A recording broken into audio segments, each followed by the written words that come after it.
Okay, I just want to do like a news thing after.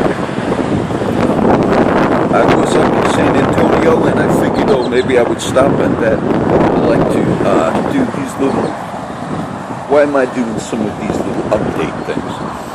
The first video on the bomb of Moab, mother of all bombs, the purpose of all that is it's easy for us as Christians to get, there's scripture that says God does not delight in the death of the wicked, but it's his desire that all people be saved from repentance. Now, do you have any sympathy for there's about 30-something people that were killed yesterday in Afghanistan? It's not so much that, to me, where we're at now, the action was justified because there is ISIS and that.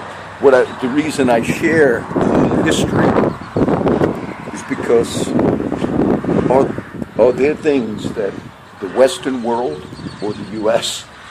through various other policies that maybe at certain times in the past we thought, oh, it's the right thing to do, and maybe those things cascaded to a point where now not only are we out killing, but the people we kill also are killing. And the question as Christians should be, we're citizens of the United States, those that are from the U.S. Should we just, look at maybe there's problems? A while ago, I'll mention real quick, I did put on some of the radio talk news.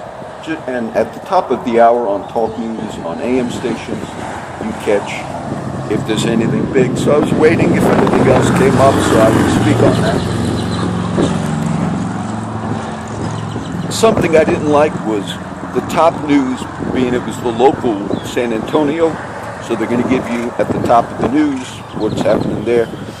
And their top story was a bad day for the police in San Antonio. Top story.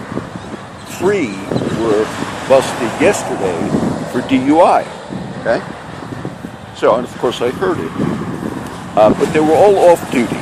2 were actually San Antonio police. 1 was a lady, 1 was a man. And the other was with the sheriff's department. The lady with the sheriff's department, she got a DUI and they fired her because she was 8 months on the job. Maybe the public doesn't realize why did she get fired and the others did not. You're normally on a probationary period like the first year on fire or police or whatever. And during probationary period, anything that goes wrong, the city could just fire you. After your 1 year, you normally have union protections, collective bargaining if they have, which I'm sure they do, contracts. So then you have something different. And I wasn't, they probably shouldn't have kept making that the top news. Say, why, John? You talk about police stuff. To me, the bigger problems would be if people in their official capacity, meaning they're on the job, and then they do wrongdoing. They use the power of their capacity to do something wrong. That's important to be reported on. Second, these officers were all off duty. 1 ran a red light in front of another patrol car. He stopped him, and he knew he was a cop, but the cop on duty arrested him. Okay, everything was done correct in that. The other lady was she had children in the car. Now she might get fired because she had underage children and had a DUI, so that's going to be a higher crime, when it goes to court. But either way, there was nothing that they were covering up on those. There was nothing that was done wrong, except they, of course, broke the law. They were DUIs. So I don't think it deserved top news at that local 1200 AM station. And so there's a difference in my mind, okay? That's all. So it should have been reported, but that's it. Not bad day for cops. in that degree, yes, and maybe they'll be offered like they'd have to go through a program or something like that. But either way, so I wanted to mention that. The hot story right now is really North Korea, meaning in the news that seems to be the present danger, and there's some maneuvers there with China and all that seem like you don't know. We don't know what's going to happen in the North Korea thing. And a long time ago, when I was commenting on some of these issues, I gave a little story of a true story, but some people that joined ISIS, and this I believe is in Mosul, but ISIS in general. But Mosul, of course, is a place where we bomb, or we back up the Iraqi army in fighting of ISIS within Mosul is in Iraq. And I know it's easy for us to rejoice when we hear, oh, a certain ISIS thing was bombed. This is not intended to make sympathy for ISIS, but as Christians to look at some of the other stuff. Some of the kids, okay, that are killed in those bombings, not saying in Afghanistan, possibly there were, but particularly in the Mosul, some of the kids, ISIS took over that city in Iraq, had it for a few years. The last, under Obama, we started going in, we were going to liberate Mosul. A lot of that was just a political ploy before the election. But some of the kids that did join Mosul were kids who lived in that city. And their parents were killed by ISIS. And some of those kids were starving. And maybe 12 years old, 13 years old. And some of them, out of no choice, joined ISIS. And so why share that, John? To have mercy on them? No. So we are careful as Christians not to rejoice, not to consider any of these actions as like a sporting event. Because any role that any country is playing in any of these things, whenever we do bombings, the U.S. military, we never target civilians. But we lied on an important case that I commented on about a year ago. And I believe this was Kunduz, the city of Kunduz in Afghanistan, if I'm remembering right. So why did we lie in that case? What happened there made national media attention. There was a hospital in that city, if it was Kunduz, if I remember. And that hospital was bombed by U.S. planes in Afghanistan. Now, the hospital was run by Doctors Without Laws. They have like another French name for it, Doctors Without Borders or something like that. Charitable doctors that go in and set up hospitals for the places. Now, the people at that hospital insisted that the U.S. planes targeted that hospital. And the U.S. government and our military and all, we came out and said, no, we're going to look at it. If it was bombed, it was an accident. But we'll look at it. And then, now I remember the Doctors Without Borders kept saying, no, it was on purpose. Now, we don't do that normally, unless something goes wrong. What went wrong there was we allowed the Afghanistan military people on the ground to call in strikes, okay? We allowed that military of the Afghanistan military to call in strikes, and we're like the air power. More than likely, that military general or person on the ground that was Afghanistan said, hit this target. That's why we should question whether or not we should even be involved in these types of scenarios where we are the air power and they're on the ground. Now, that hospital was hit and many civilians and children died. by U.S. planes. Now, our military looked at it. It took a few days, and they said, obviously, something is wrong. We would never have done that. And then they finally came out and said, and this was the official explanation. They said, after the investigation, that our military plane was en route to bomb another building that looked just like the hospital building. Okay, you got radar. They said, but there were many problems on the plane that day. The radar was malfunctioning, and they had a lot of problems. And I'll never forget this. In the newspaper it said, and when, of course, the plane turned, the radar turned with the plane. Doesn't work that way. They said, and because they lost the coordinates of the actual other building that was close to it, the pilot just said, let's pick one that looks like the other one, though the radar quote turned. And that was the mistake. That's why they hit it. I think that was not true, but we didn't want to. You say, well, why would the government lie about something like that if that was a lie? They would lie because we have calculations that simply say, okay, something happened. It happened. It was wrong what happened.